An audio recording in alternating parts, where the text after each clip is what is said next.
नमस्कार,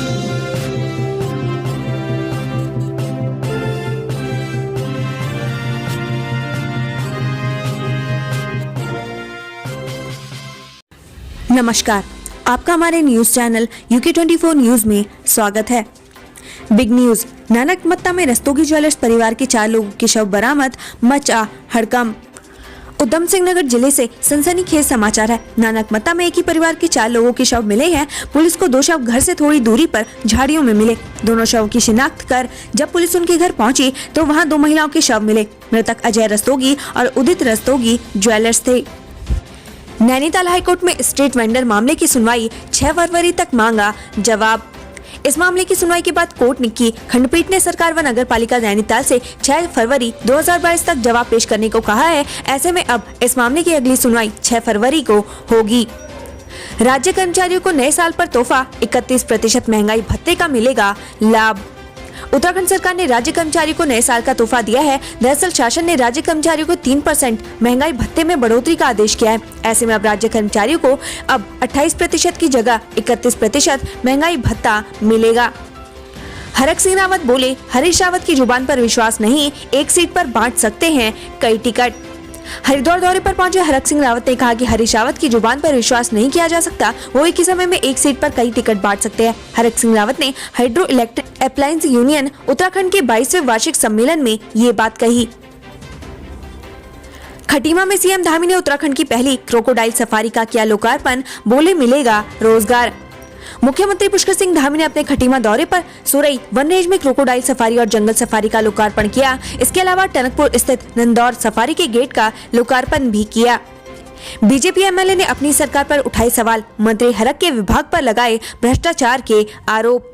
विधानसभा चुनाव से पहले उत्तराखंड में बीजेपी सरकार भ्रष्टाचार को लेकर इन दिनों चौतरफा गिरती दिख रही है। इस बार भाजपा के विधायक दिलीप रावत ने ही अपनी सरकार के वन विभाग पर भ्रष्टाचार के गंभीर आरोप लगाए हैं। खास बात यह है कि ये विभाग मंत्री हरक सिंह रावत के पास है। हरक सिंह रावत और भाजपा विधायक दिलीप रावत के बीच के आपसी टशन को पूरा प्रदेश जानता है। हेट स्पीच, वसीम रिजवी और साध्वी अन्नपूर्णा को भेजा पेशी का नोटिस। मंगलवार को पुलिस को एक अर्जी देकर मौलाना के खिलाफ काउंटर प्राथमिकी दर्ज करने की मांग की, जिसमें उन पर उनके खिलाफ साजिश रचने का आरोप लगाया गया था। मीनाक्षी सुंदरम को फिर सौंपी गई शिक्षा विभाग की जिम्मेदारी, जानिए वजह। मीनाक्षी सुंदरम को एक बार फिर से शिक्षा सचिव का जिम्मेदारी दी गई है। शिक्षा सचिव VV पुरुषोत्तम की छुट्टी पर जाने के बाद मीनाक्षी सुंदरम को यह कार्यभार सौंपा गया है। पीएम मोदी की हल्द्वानी जनसभा में खलल डाल सकता है मौसम, 30 दिसंबर को है रैली। 30 दिसंबर को हल्द्वानी में पीएम मोदी की जनसभा होनी है। पीएम मोदी के इस कार्यक्रम पर खराब मौसम का साया मंडरा है। दरअसल हल्द्वानी रैली स्थल से करीब 90 किलोमीटर दूर अल्मोड़ा जिले में बर्फबारी हुई है। इस मौसम का असर हल्द्वानी तक भी पड़ा है। 3 महीने पहले आपदा में ध्वस्त हो गया था मार्ग। नेपाल से सटे बलतड़ी गाँव में अब अनाज का संकट।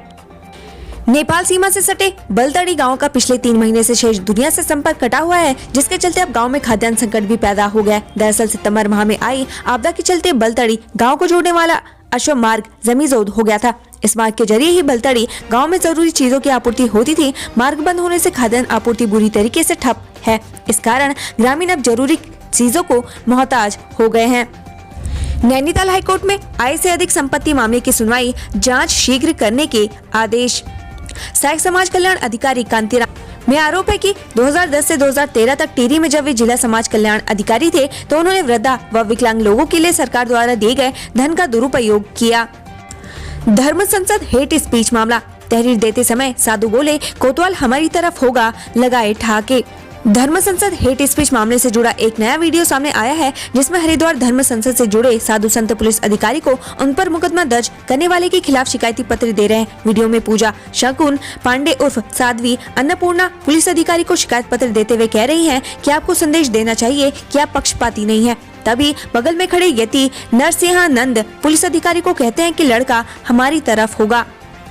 उत्तराखंड में रात 11 बजे से पहले मनाना होगा नए साल का जश्न, ये है कारण। हर साल क्रिसमस और नए साल का जश्न मनाने देश भर से सैलानी उत्तराखंड पहुंचते हैं। क्रिसमस तो बीत गया, लेकिन नए साल के जश्न पर भी समय की पाबंदी रहेगी। इस बार उत्तराखंड में ओमिक्रॉन की दस्तक के बाद से ही उत्तराखंड सरकार अलर्ट मोड पर है। ओमिक्रॉन को देखते हुए नए साल की पूर्व संध्या पर होटलों, बार या सार्वजनिक स्थानों पर नए साल का स्वागत 1 घंटे पहले ही खत्म करना होगा। नए साल पर भी सभी को हर हाल में रात 10 बजे तक सारे जश्न खत्म करने होंगे। इसके बाद पुलिस की सख्ती शुरू हो जाएगी। कुमाऊं विश्वविद्यालय में वीसी नियुक्ति मामले में हाईकोर्ट की टिप्पणी, राज्यपाल ले निर्णय। कुमाऊं विश्वविद्यालय में वीसी की नियुक्ति मामले में हाईकोर्ट ने राज्यपाल से निर्णय लेने को कहा है। हाईकोर्ट ने याचिका को निस्तारित करते हुए कहा कि मामला राज्यपाल के पास पेंडिंग है, ऐसे में वे फैसला लें। पूर्व आईएएस सुंदरलाल मुयाल ने पौड़ी विधानसभा से पेश की दावेदारी, कांग्रेस से टिकट की मांग। सुंदरलाल मुयाल की माने तो उनके प्रशासनिक सेवा का अनुभव कांग्रेस से टिकट मिलने पर उन्हें आसानी से जीत दिलवा सकता है। साथ ही इससे उन्हें दोबारा जनता की सेवा करने का मौका मिल सकता है। पिथौरागढ़ पुलिस को मिली सफलता, शेयर मार्केट के नाम पर 25 करोड़ की ठगी करने वाला गिरफ्तार। पिथौरागढ़ जिले में शेयर मार्केट के नाम पर 25 करोड़ की ठगी करने वाले इनामी आरोपी को गिरफ्तार किया गया है। आरोपी के खिलाफ पहले से ही पिथौरागढ़ थाने में 5 और बेरीनाग थाने में 1 अभियोग पंजीकृत है। पिथौरागढ़ होटल और रेस्टोरेंट में शराब परोसने वालों पर कार्रवाई, नए साल के जश्न में हुड़दंगियों पर पैनी नजर। 31 दिसंबर और नए साल के मद्देनजर पिथौरागढ़ पुलिस ने विशेष चेकिंग अभियान चलाया है। इस अभियान के तहत पर्यटक स्थलों पर शराब पीकर हुड़दंग मचाने वालों और अवैध शराब की बिक्री करने वालों के खिलाफ कार्रवाई की जा रही है। चेकिंग अभियान के दौरान होटल में अवैध रूप से शराब पिलाने और शांति व्यवस्था भंग करने पर कुल 27 व्यक्तियों के खिलाफ कार्रवाई की गई है। उत्तराखंड में चरम पर शराब तस्करी का कारोबार, अलग अलग जगहों से 4 गिरफ्तार। लक्सर में 18 लीटर कच्ची शराब के साथ 2 आरोपियों को पुलिस ने गिरफ्तार किया है। दोनों गांव में शराब बेचकर अच्छा मुनाफा कमाते थे। विकास नगर में भी 9 पेटी शराब के साथ 2 तस्कर पुलिस के हत्थे चढ़े हैं। वाहन चोर गिरोह का हरिद्वार पुलिस ने किया पर्दाफाश, 3 सदस्य गिरफ्तार। हरिद्वार पुलिस ने वाहन चोर गिरोह का पर्दाफाश किया है। मामले में पुलिस ने गिरोह के 3 सदस्यों को गिरफ्तार किया है। इनके पास से 4 मोटरसाइकिल और 7 मोबाइल बरामद हुए हैं। हरिद्वार में 75.5% लोगों को लगी कोविड वैक्सीन की डबल डोज, 10 जनवरी तक रखा 100% टारगेट। स्वास्थ्य विभाग हरिद्वार कोविड टीकाकरण की दूसरी डोज का 100% लक्ष्य हासिल करने के लिए गंभीर दिखाई दे रहा है। जिले में लगभग 75.5% लोग कोरोना की दूसरी डोज लगवा चुके हैं। जनपद में मेगा अभियान चलाकर लोगों का टीकाकरण किया जा रहा है। थराली, पिंडर घाटी के ऊंचाई वाले क्षेत्रों में जमकर हुई बर्फबारी। उत्तराखंड के पर्यटन स्थल इन दिन बर्फ की सफेद चादर ओढ़े हुए हैं। प्रकृति ने बर्फबारी से धरती को सजाने और संवारने का काम किया है। इन दिनों उत्तराखंड के तमाम पर्यटन स्थलों पर लाखों की संख्या में देश विदेश से सैलानी बर्फ का लुत्फ उठा रहे हैं। उत्तराखंड में भारी लोगों का वेरिफिकेशन शुरू, चुनाव प्रभावित किए जाने की आशंका।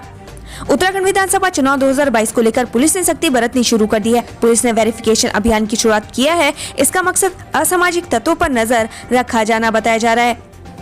उत्तराखंड पुलिस के जवान पर अप्राकृतिक यौन शोषण का आरोप, पत्नी ने दर्ज करवाया मामला। उत्तराखंड पुलिस ने जवान पर उसी की पत्नी ने अप्राकृतिक यौन शोषण समेत मानसिक उत्पीड़न और दहेज के लिए प्रताड़ित करने का आरोप लगाया। पीड़िता ने रुद्रपुर कोतवाली में आरोपी पुलिसकर्मी के खिलाफ मामला दर्ज करवाया है। पुलिस ने मामले की जांच शुरू कर दी है। पीड़िता के मुताबिक आरोपी ने हाल में ही बेटी के सामने उसके साथ अश्लील हरकत करने की कोशिश की। जब इसने उसका विरोध किया तो आरोपी ने माँ बेटी को घर से बाहर निकाल दिया। महामंडलेश्वर स्वामी यतीश्वरानंद से मिलने पहुंचे धर्म संसद के सभी संत, कहा हमने कुछ गलत नहीं कहा। हरिद्वार में हुई धर्म संसद के सभी संत बुधवार 29 दिसंबर को सुबह रुड़की पहुंचे। यहाँ जीवनदीप आश्रम महामंडलेश्वर स्वामी यतीन्द्रानंद से मिलने पहुंचे धर्म संसद के सभी संत, कहा हमने कुछ गलत नहीं कहा। हरिद्वार में हुई धर्म संसद के सभी संत बुधवार को सुबह रुड़की पहुंचे, जहां जीवन दीप आश्रम के महामंडलेश्वर स्वामी यतीन्द्रानंद गिरी महाराज से सभी ने आशीर्वाद लिया। इस दौरान एक विशेष समुदाय पर हमला बोलते हुए जितेंद्र नारायण त्यागी उर्फ वसीम रिजवी ने हिंदुओं को खतरा बताया। नैनीताल में घोड़ों को पिलाई जा रही रम और ब्रांडी, जानिए इसका कारण। ठंडे से जानवर भी अछूते नहीं है। उत्तराखंड में इन दिनों कड़ाके की ठंड पड़ रही है। ऐसे में घोड़ों को ठंड से बचाने के लिए तरह तरह के जतन किए जा रहे हैं। घोड़ों को रम और ब्रांडी भी पिलाई जा रही है ताकि उनके शरीर में गर्माहट बनी रहे।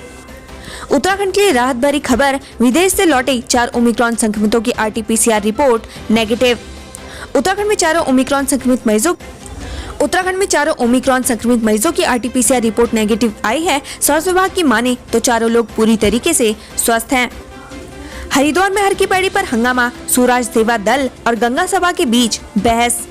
हरकी पैड़ी पर पूजा अर्चना करने पहुंचे स्वराज देव सेवा दल के कार्यकर्ता अचानक राजनीति सभा करने लगे, जिसका गंगा सभा के पदाधिकारियों ने विरोध जताया। इस दौरान दोनों पक्षों के बीच जमकर कहासुनी हुई। वहीं गंगा सभा ने कड़ी मशक्कत के बाद स्वराज सेवा दल के कार्यकर्ताओं को वहां से बाहर भेजा। उत्तराखंड से बड़ी खबर, 14 साल की नाबालिग के साथ अपहरण के बाद रेप, 2 गिरफ्तार। देवप्रयाग से बड़ी खबर है। यहाँ 2 लोगों ने नाबालिग का अपहरण कर उसके साथ दुष्कर्म किया। नाबालिग के अपहरण और दुराचार का मामला सामने आने के बाद पुलिस एक्शन में आया और 2 लोगों को धर दबोचा। पीड़ित की उम्र 14 साल है। मामले में 2 युवकों को गिरफ्तार कर लिया गया है। दुराचार का एक आरोपी नेपाली मूल का है। वही बताया जा रहा है कि आरोपी रात के अंधेरे में किशोरी को नेपाल भगाने की फिराक में था। दोनों आरोपियों की गिरफ्तारी के बाद अब पुलिस मामले की पड़ताल में जुट गई है। घटना के सामने आने के बाद स्थानीय लोगों में रोष व्याप्त है। लोग बहादुर उर्फ प्रकाश पुत्र भीम बहादुर निवासी ग्राम तिलकपुर थाना कमदी बांके नेपाल और रोहित कोहली पुत्र शोभन कोहली निवासी आमसारी पोस्ट गजा टीरी गढ़वाल का रहने वाला है। मामले बड़े तो फीका पड़ सकता है शादियों का जश्न, ये है सरकार की तैयारी। कोरोना के मामले बढ़ने के साथ ही सरकार और शासन ने कोरोना को रोकने की तैयारी भी तेज कर दी है। अगर मामले बढ़ते हैं तो सरकार और कड़ी कदम उठा सकती है। मुख्य सचिव ने सभी जिलों की समीक्षा के बाद जिलाधिकारी को निर्देश दिए हैं कि वो लगातार नए मामलों पर नजर बनाए रखे और कोरोना से निपटने के लिए जरूरी कदम भी उठाए, जिससे स्थिति को नियंत्रण के बाहर होने से बचाया जा सके। युवाओं का इंतजार खत्म, पुलिस भर्ती की विज्ञप्ति जारी। उत्तराखंड अधीनस्थ सेवा चयन आयोग के और 2 भर्ती विज्ञापन से 1614 पदों पर भर्ती प्रक्रिया प्रारंभ की गई है। गृह विभाग के अंतर्गत आरक्षी, नागरिक पुलिस आरक्षी, PAC, IRV और फायरमैन की कुल 1521 पदों पर भर्ती प्रक्रिया प्रारंभ की गई है। CEO ने इस अभियान में जुटने के दिए निर्देश। मताधिकार से वंचित नहीं रहेंगे दिव्यांग। मुख्य निर्वाचन अधिकारी सौजन्या ने प्रदेश में 18 वर्ष से ऊपर के सभी दिव्यांग जनों का मतदाता सूची में पंजीकरण करने के लिए मिशन मोड में कार्य करने के निर्देश दिए हैं। उन्होंने कहा कि समाज कल्याण विभाग में दिव्यांग पेंशन प्राप्त कर रहे सभी पात्र दिव्यांग जनों का मतदाता सूची में पंजीकरण सुनिश्चित किया जाए। 18 वर्ष से अधिक आयु का कोई दिव्यांग मताधिकार से वंचित न रहे। उत्तराखंड से संबंधित ऐसी ही खबरें पाने के लिए हमारे चैनल को लाइक व सब्सक्राइब जरूर करें। धन्यवाद।